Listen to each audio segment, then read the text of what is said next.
Hello, boys and girls. Happy Thursday.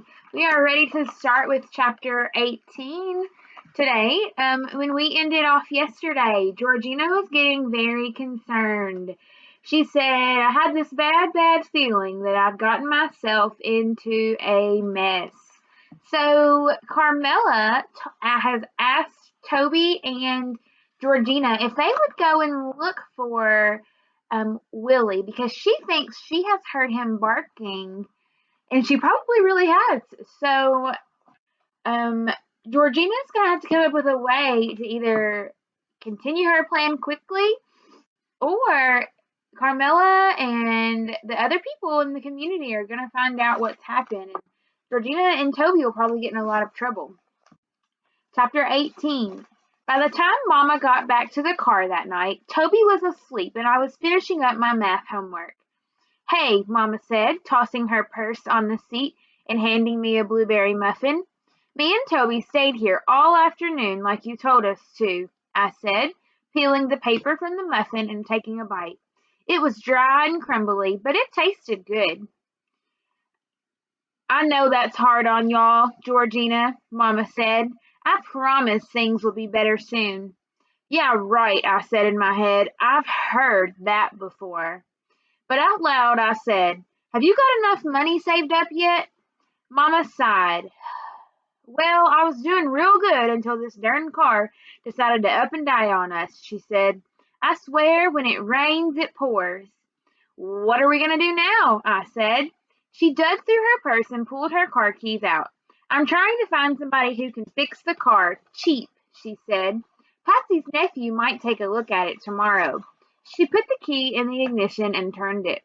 But this time, instead of that click sound we'd been hearing, the engine whirred and started with a roar.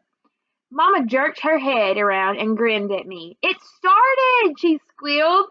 Toby sat up and rubbed his eyes. Wait, what happened? He said.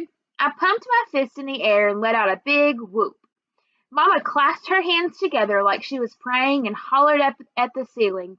Hallelujah, praise the Lord. The car started, Toby said. Me and Mama nodded at him, and then we all slapped each other a big high five.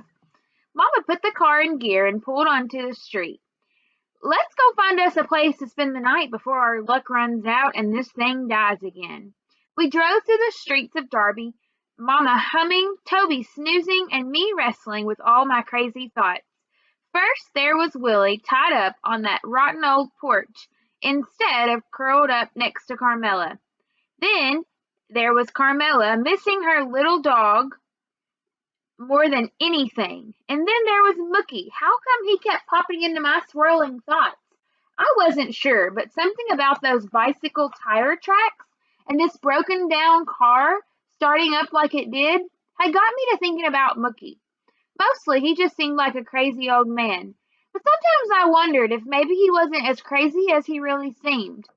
We spent that night on a dark, quiet street not far from Whitmore Road, which made me think so much about Carmela that I didn't sleep too good. I kept picturing her in my mind, tossing and turning in her bed.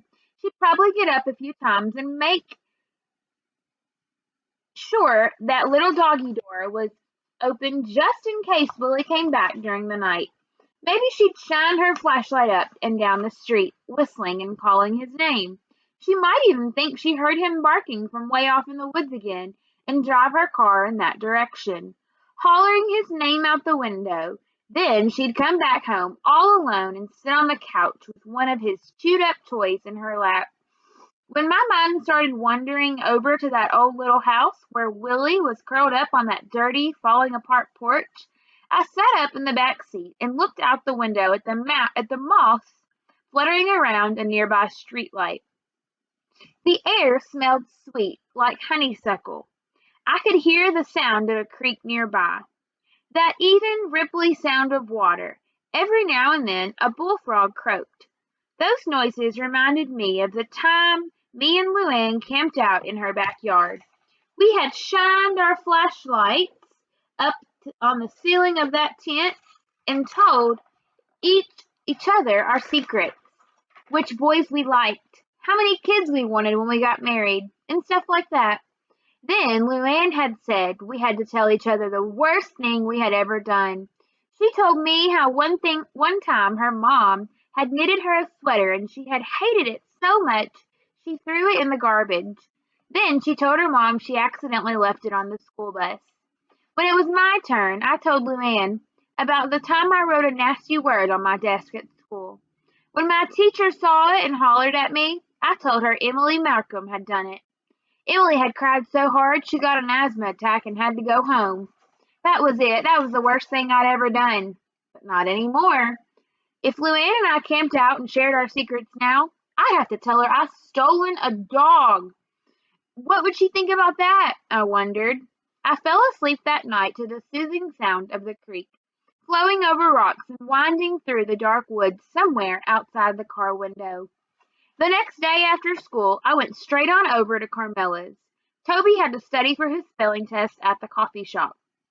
Mama thought I was trying out for a softball team like Luann and Liza and everybody. I knew I shouldn't be lying to Mama, but I had to. I needed to go find out if Carmela had gotten any money yet. When I got up on the porch, I could hear Carmela inside yelling, "Yeah, well, thanks a lot, Gertie." Then there was a bang of the phone slamming down hard. "Carmela," I called through the screen door. I heard her shuffling up the hallway. "It's me, Georgina." I squinted through the screen into the dark room. Carmela was standing there with her arms dangling limply at her sides and her hair hanging over her face. "Carmela?" She lifted her head real slow and looked at me. Her face was red and splotchy. I pushed the screen door open and stuck my head in. "Can I come in?" I said. She nodded. I stepped inside. The house smelled like rotten food or something. "What's the matter?" I said. Carmela made her way over to her easy chair and dropped into it with a grunt. Her hair was damp with sweat sticking to her splotchy cheeks. "I came home from work early just so I could call Gertie," she said. "I should have known better. She flat out won't lend me any money." "Oh," I said.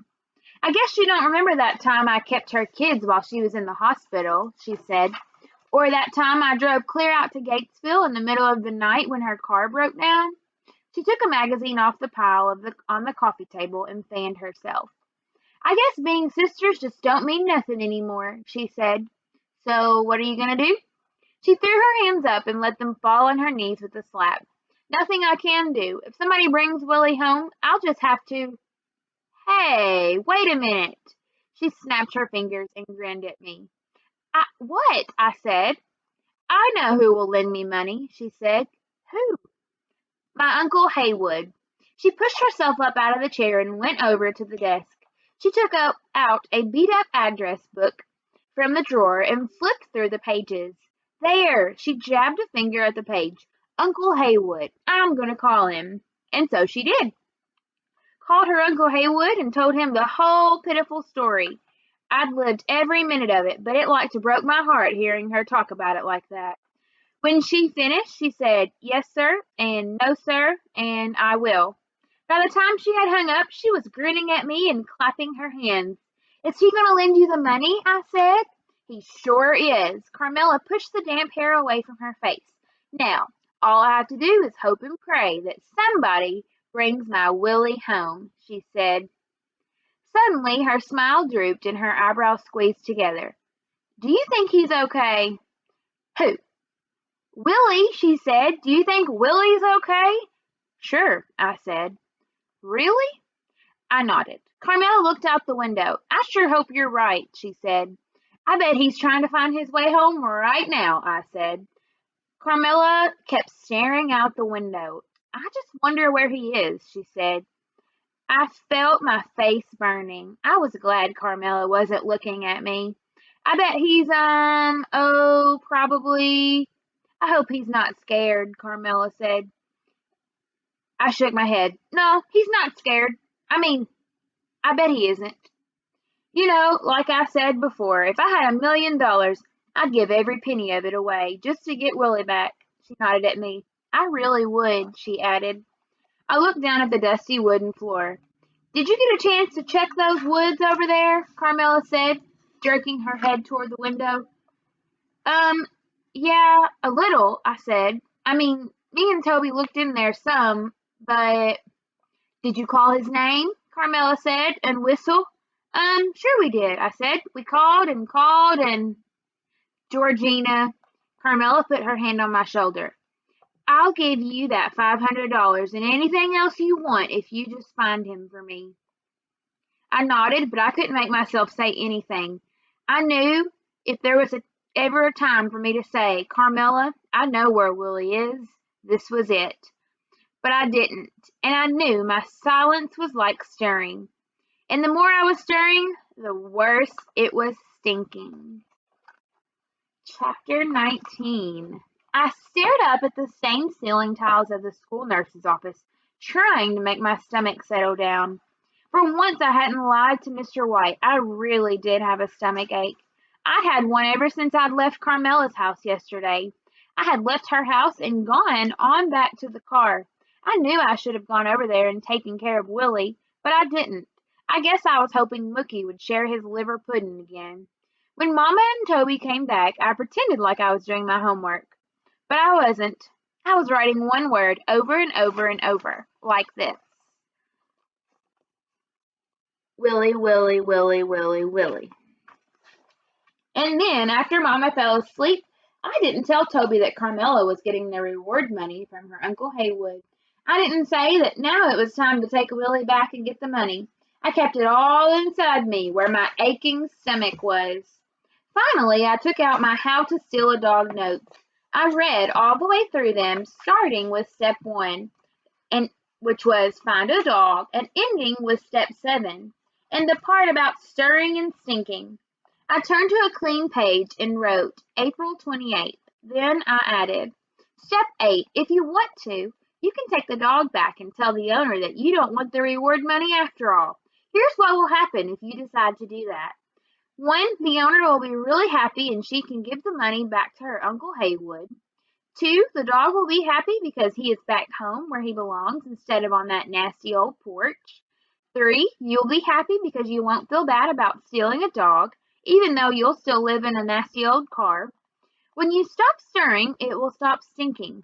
Or you can take the dog back and get the reward money like you planned. That is the decision that you will have to make.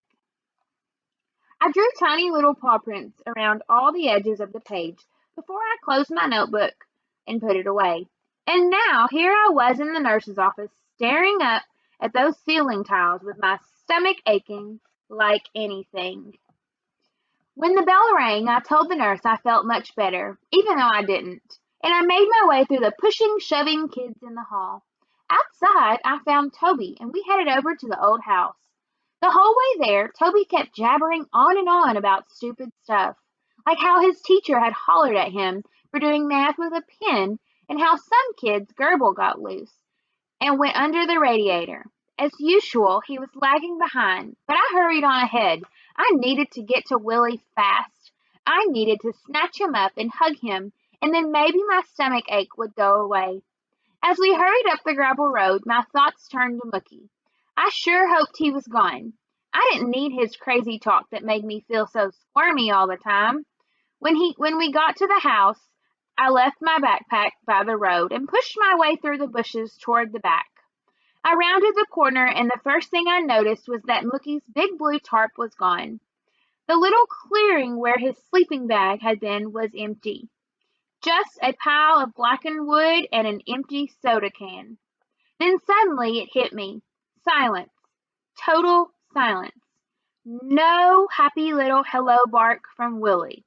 I ran over to the back porch and yanked open the rickety screen door and wanted to die right then and there. Willie was gone.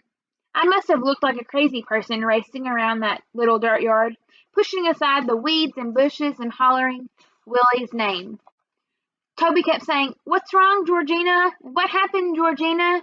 Then he started bawling about Willie being gone, and I hollered at him to shut up. I ran to the edge of the woods and called Willie's name till my throat ached. The quiet that came back to me felt solid and mean, like a slap across the face. I hurried back out to the road, not even caring about the briars that were snagging my clothes and scratching my arms. I ran up one side of the road down to the other, peering through the trees and calling Willie's name. Finally, I stopped and held my aching sides, trying to catch my breath. Then I felt Toby punch me in the arm. "Willie's gone!" he hollered, "and it's all your fault." He looked all wild-eyed and scared. "My fault?" "Yeah." Toby stomped back up at the road toward the house. I ran after him and yanked the back of his t-shirt to make him stop. "It's Mookie's fault," I said. "He took Willie. I know he did." Toby's eyebrows squeezed together. "You think Mookie took Willie?" I nodded. "I bet you anything he did," I said. "He's crazy." "Well, what are we going to do now?" I sat on the side of the road and put my head down on my knees. What were we going to do? I didn't have one single idea. I just wished that gravel road would open up and swallow me whole. I heard the chinga chinga of a bicycle bell. I looked up and saw the best sight I'd ever seen in all my born days. Mookie was pedaling his rusty old bicycle up the road toward us, and trotting along beside him was Willie, his string leash tied to the handlebars of the bike. I jumped up and raced toward them. Mookie stopped the bike, and I scooped Willie up in my arms and buried my face in his warm fur. Then I felt a wave of mad sweep over me. Why did you take Willie?" I hollered at Mookie. "Take Willie?" Mookie's eyebrows shot up. "Well, if that don't put the pepper in the gumbo," he said. "What's that mean?" I glared at him. I wasn't in the mood for his crazy talk. "Means you better slow your mouth down before you start coming out with such as that," he said. I pressed my face against Willie. His hair was all matted with mud, and he smelled awful. "For your information, Missy," Mookie said, "I was clear on over there by the shopping center when that dog of yours come running up behind me." "Oh," I said. I knew I should have said more. I should have said, "I'm sorry." I should have said, "This dog's not mine." I should have said, "I stole this dog, but now I'm going to take him back." I finally managed to lift my head and look at Mookie. "Then thanks for bringing him back," I said. I wanted Mookie to say, "That's okay," but he didn't. He just nodded. I'd forgotten all about Toby until suddenly he said to Mookie, "Are you leaving?" Mookie nodded again. "I am," he said. He untied Willie's string leash and tossed it to me. Then he turned his bike around and pedaled off up the roadway from us, leaving a wobbly tire track in the dusty road behind him. In that instant, I knew I'd been wrong about Mookie. Well, maybe not totally wrong. He was kind of crazy, but I guess he was nice too, and smart, and someone who leaves a good trail behind him. "Mookie," I called after him, "did you fix our car?" But he just kept pedaling away from us. Then, right before he rounded the curve and disappeared from sight, he gave a little wave with his three-fingered hand. Suddenly, the woods seemed quieter than they ever had before. Not a bird chirping, not a leaf rustling, just silence. "What do we do now?" Toby said. I looked at Willie, and he cocked his head at me and made me smile. "We take Willie home," I said. "When?" "Tomorrow." "Yes!" Toby pumped his fist in the air. "Then we get the money, right, Georgina?" But I didn't answer. I just hugged Willie. And that concludes chapter 19. So tomorrow we will finish the book by reading chapters 20 and 21. And we'll see if it's a happy ending and Georgina and Toby and get the money, or if Carmela doesn't end up giving them the reward. We'll see how that goes tomorrow. Thanks for joining me today, and I'll see you tomorrow. Bye.